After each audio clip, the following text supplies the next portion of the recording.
It all began a Saturday morning when I decided to visit Mexico City, more specifically, Museo del Palacio de Bellas Artes, with the company of two great friends. I took an historic time travel with the collection of Tesoros de la Hispanic Society of America. It was a trip full of learnings regarding Hispanic culture through different art techniques and several artists. This exhibition, in collaboration with the Hispanic Society of America, is composed with more than 200 artworks selected from the collection of this institution. It offers an historical travel covering over 4,000 years of Hispanic art and culture.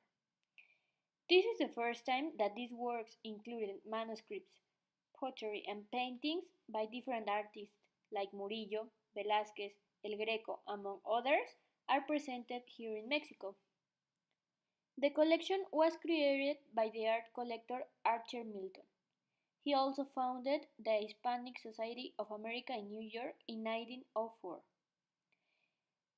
This collection is considered the greatest collection of Spanish art outside the Iberian Peninsula.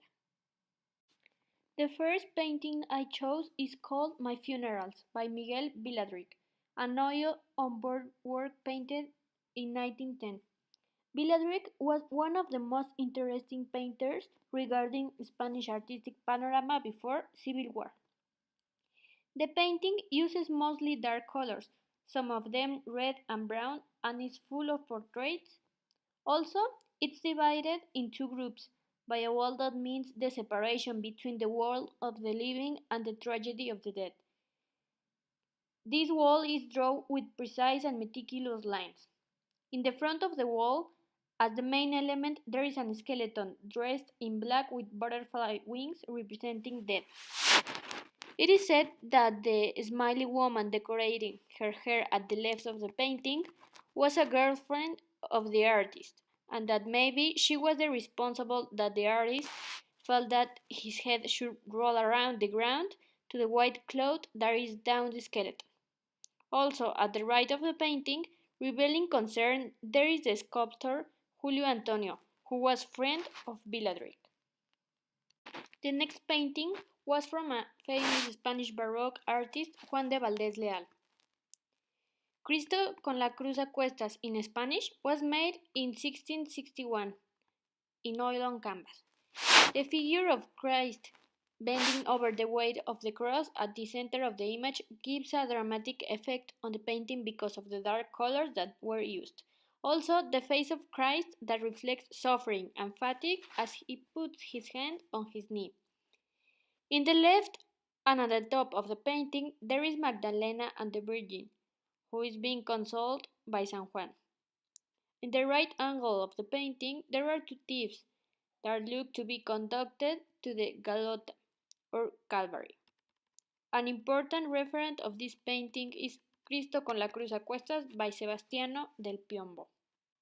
Finally, the painting in Spanish, Toro atacado por perros, was made by Francisco Goya, an Spanish romantic painter and printmaker between 1819 and 1822. The image shows a bull trying to defend himself from the attack of 6 dogs. One of them flies away with the attack of the bull, while the others remain around the bull in offensive position. At the back, there are two persons that seem only to be looking the attack. The practice of throwing dogs to the bull goes back to ancient times, and it was considered one of the best documented hunting of bovine cattle from the north of the Iberian Peninsula.